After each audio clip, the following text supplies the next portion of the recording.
Hey, what's up, Spencer? My name is everybody and welcome back to my channel. Today we are going to be talking about all the books that I read in April, and I read a lot. I read 14, so let's jump right into it. The first book that I read was The Weight of Blood by Tiffany D. Jackson, and I gave this book 5 stars. This book is a retelling of Carrie by Stephen King and takes place in 2014 in the Deep South, where proms are still segregated. And our main character, Maddie, has been hiding the fact that she is black her entire life. She has been pretending to be white until one day when it unexpectedly rains, which really causes her hair to frizz up, and everybody starts questioning, is Maddie really black or white? And because of this, she starts to face a lot of bullying in her school, and there are a lot of other factors that add into this that all confront together into the normal Carrie story that we are used to.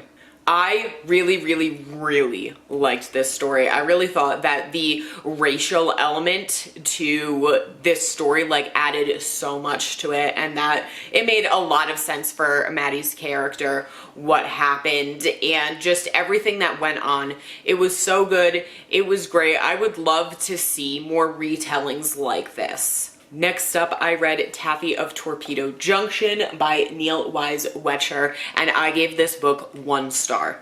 This book focuses on 12-year-old Taffy, who lives on an island off the coast of North Carolina at the beginning of World War II, and there starts to be a lot of fighting of U-boats and other naval warcrafts off the coast of her island. This book was so boring for being so short. The first 100 pages, almost nothing happened. There was very little setup, and I don't understand why I needed to read all of the stuff that I read, because all of the action and everything that happened was really crammed into the last 30 pages. I also really hated that this book ended with all of the adult characters just gaslighting the crap out of Taffy and trying to tell her that she didn't need to worry about this trauma that she went through and stuff like that. She should just pretend that it never happened and stuff. It just was not good for me. Next up, I read Beyond the Bright Sea by Lauren Wolk, and I gave this book 4.5 stars. This book follows 12-year-old Crow, who lives on an island off the coast of Massachusetts, and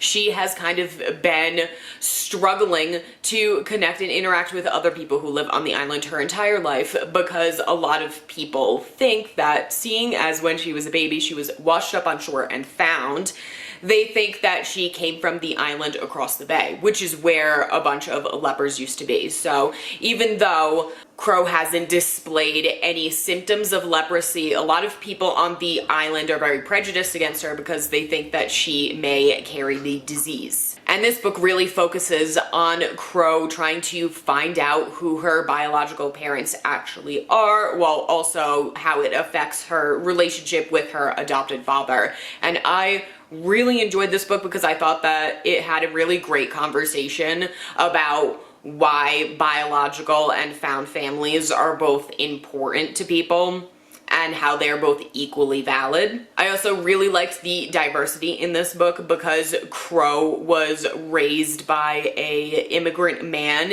a POC immigrant man. They don't say where exactly he comes from, but they do say that he comes from a distant land, he has darker skin, and that he immigrated here not even knowing the language. And so he, similar to Crow, is also on the outskirts of the civilization, just in a different way. Next up, I read The Light in the Lake by Sarah R. Bauman, and I also gave this book 4.5 stars.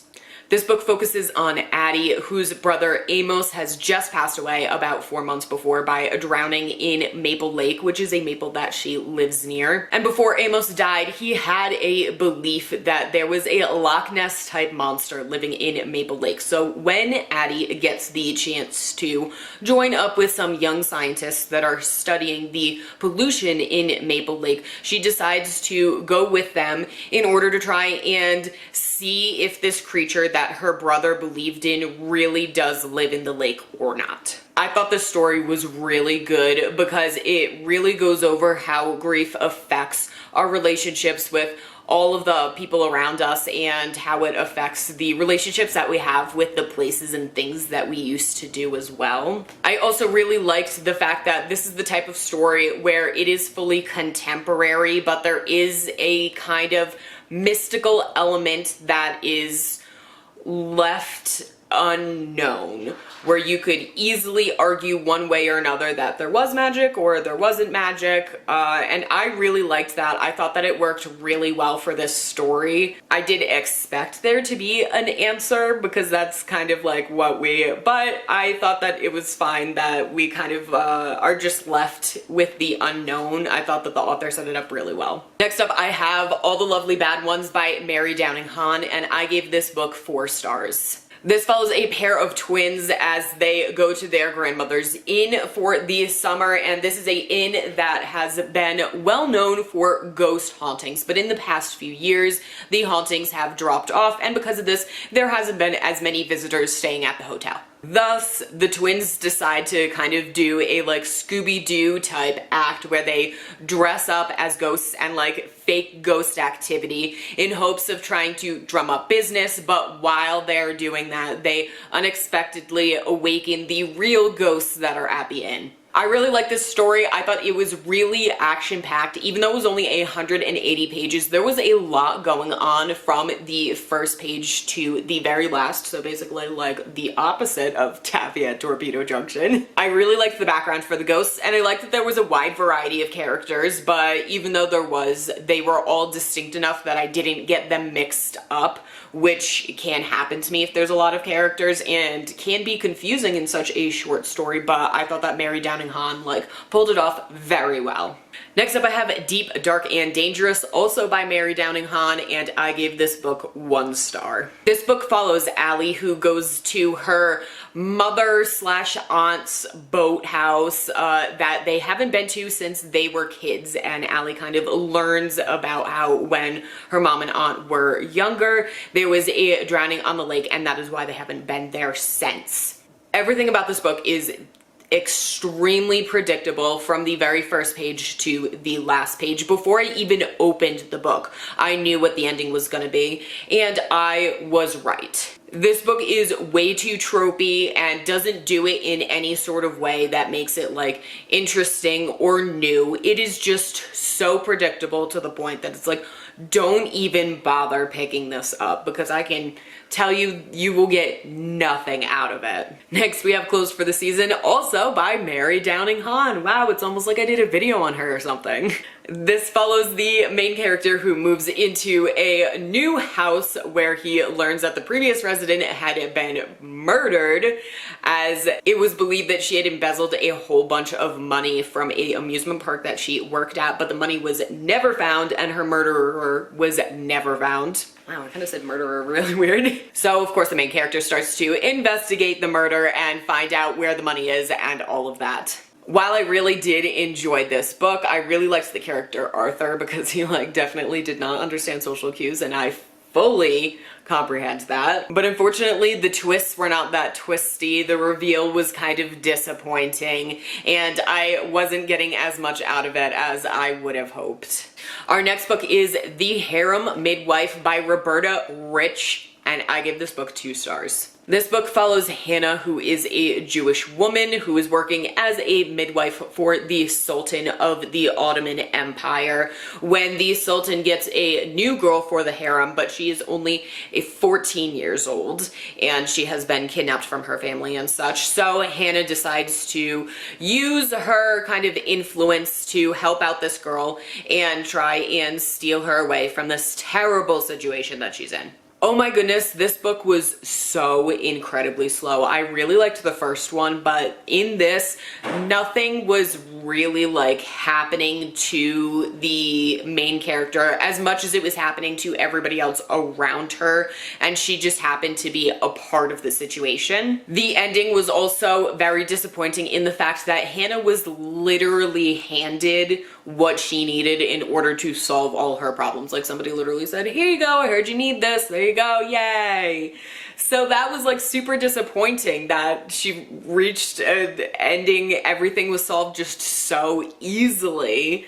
It was boring and astounding at the same time. Next up we have The First Day of Spring by Nancy Tucker, and I gave this book 4 stars. This book follows Chrissy at 8 years old, where she has just murdered a boy in her neighborhood and is now kind of trying to not exactly hide from police, I would say, but you know, there's an investigation going on and she is a part of it, interacting with her neighbors as they're like, oh my god, I hope that like somebody catches this murderer and stuff like that. And then it also flips forward to the future when Chrissy is 25 years old and is taking care of her own little girl, and kind of the dichotomy between her when she was younger having just killed someone and her older now trying to keep somebody alive. I really liked this book. Chrissy as an 8-year-old, as somebody who had just killed someone and experienced the thrill of murder as a child,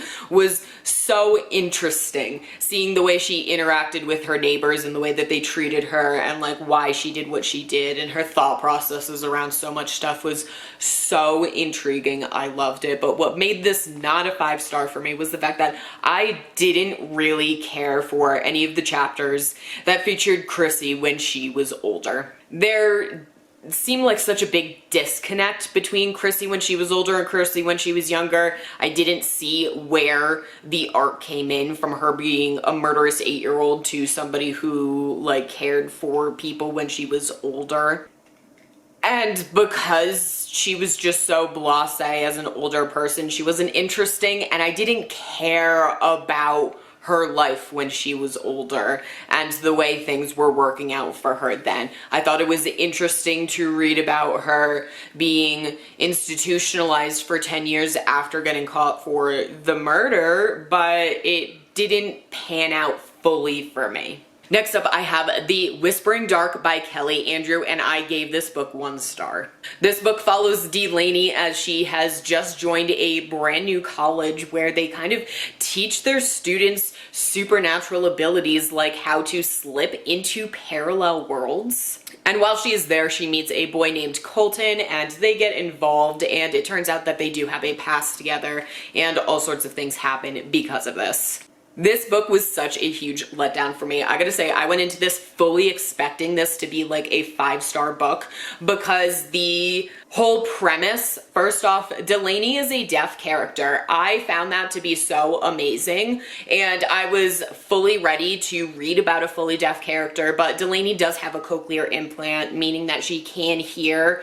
Her hearing is still affected, but I was a little bit disappointed by not having a fully deaf character like I expected. But also, the author focuses so heavily on Delaney and Colton's relationship that she completely neglects the fact that there's a whole cool supernatural element with all of these additional parallel worlds. Delaney barely ever goes to the other. I think she maybe twice, and even then like barely spends any time in the parallel worlds, which is such a letdown, honestly, because it seemed like the author had such a great concept.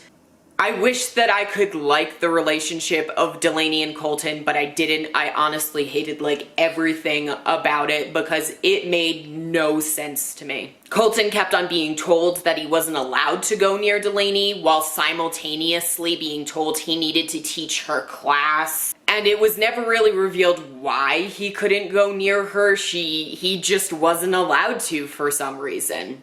Which is something that he immediately like doesn't even pay attention to and immediately starts hanging out with her, and is so conflicting in a way that it really pissed me off, because there was one chapter that ended with Colton saying like, oh, I don't want to be friends with you anymore, and then the very next chapter opened with him complaining to Delaney about the fact that she didn't come over and hang out with him anymore. It felt like the author hadn't even read their own work, because what was said was literally the exact opposite within the span of 2 pages.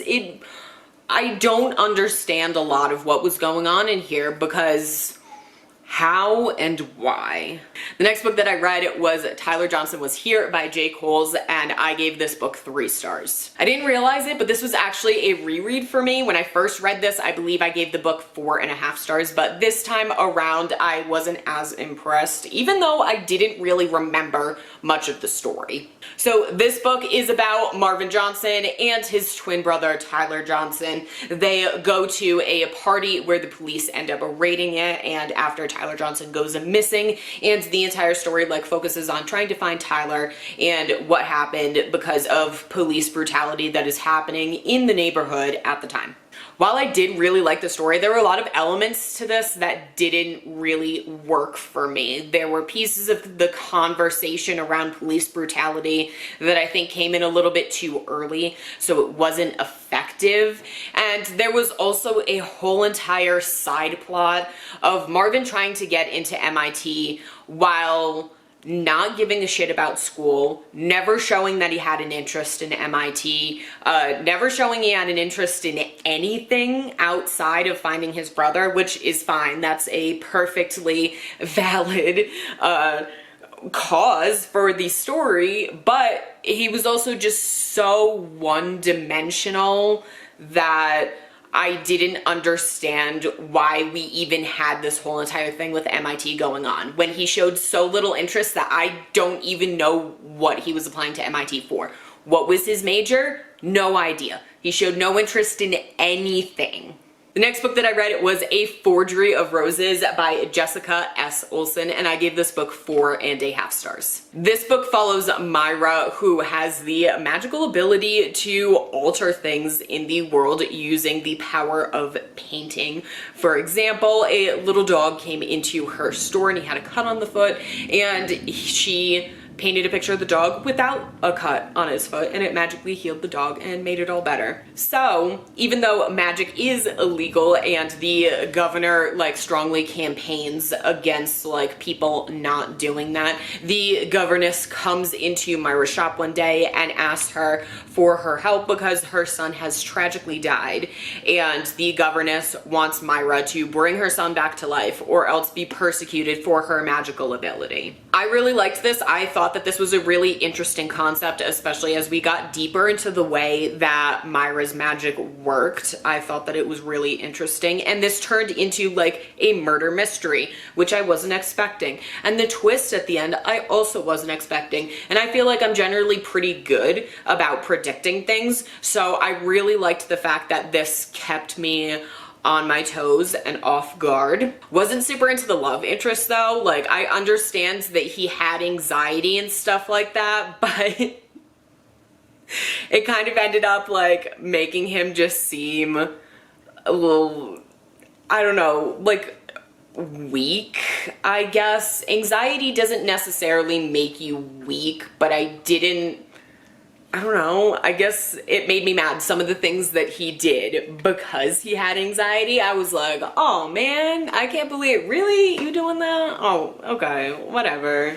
Next up, I have A Cry of Absence by Madison Jones, and I gave this book 3 stars. This book follows Hester, who lives in the South during the time in the 60s in which laws are starting to change. They're taking away the separate bathrooms, taking away separate water fountains, things like that. Things are becoming more segregated. So this is following Hester as that is happening and how it is affecting her and kind of her town.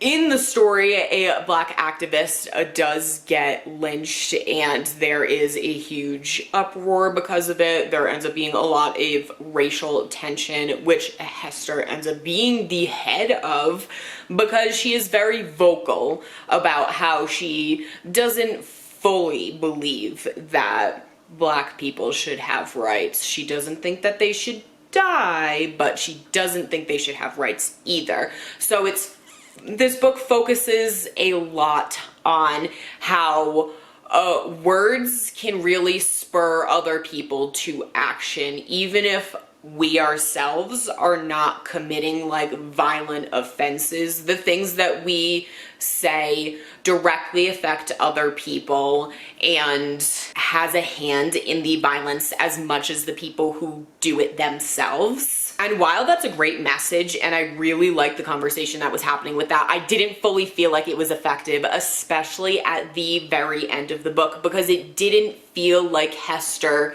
genuinely understood and comprehended the way her hate speech rippled through the town and her family. I wish that there had really been a good moment for it. The author tried to make it happen, but it didn't work for me, honestly. And the last book that I read was Together We Burn by Isabel Ibanez, and I gave this book 3.5 stars, I believe. This book follows Zarella, whose family owns a dragon fighting ring. I mean, this world is kind of like bullfighting, but instead with dragons, and she is also somebody who loves to dance a lot of salsa and stuff like that, and so one day all of the dragons in her ring are let loose and they wreak havoc on the city, and it kind of really destroys her family and the entire empire, or her family's empire. She knows that there's sabotage behind it, so she starts to look into it and unravels a whole bunch of stuff going on. While this book had a really interesting concept, I was kind of bored throughout it because I wasn't fully liking Zarella, and I wasn't fully liking whoever the love interest was. It just wasn't really doing it for me, even though it was really interesting. I can see how a lot of other people would really like this, but there was just a lot of aspects to it that kind of just made me want to be finished with the book so that I could move on to something else. I'm not really sure I can't identify anything specific about this book that made me be like, I think it was Zarella's opinions about the dragons throughout the book, because for a lot of the time she was advocating for their death and stuff like that, and I knew that she was gonna have some sort of change come on later in the book, but I still wasn't really feeling it. I couldn't be on board with a lot of the things that she was saying and doing a lot of the time because she kept on advocating for these dragons' deaths. I feel like that's really what did it for me. So those are all the books that I have read in April. If you have read any of these, please let me know in the comments down below. I would love to know your thoughts. Also, don't forget to follow me on social media.